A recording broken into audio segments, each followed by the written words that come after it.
የኔ ውድ ልጅ እኔና እናትሽ ምን ያህል ጓግተን እንደጠበቅሽ እንደሆነ ገብቶሻል?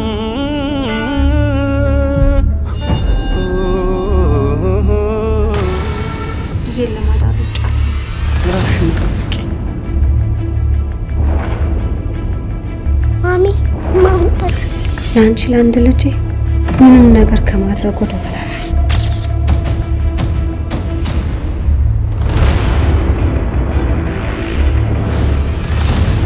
ልጄ የሆነ ነገር እንዳትሆንብኝ ባንተ ጀምሬያለሁ፣ ሁሉንም እቀጥላለሁ። በእሷ እንዳትቀጡ። ከአሁን ሰዓት ጀምሮ እንቅስቃሴሽ የታወቀ ነው። ከመጥፎ ነገር ውስጥ ጥሩ ነገር በደንብ ተጠንቶ ነው የተሰራው።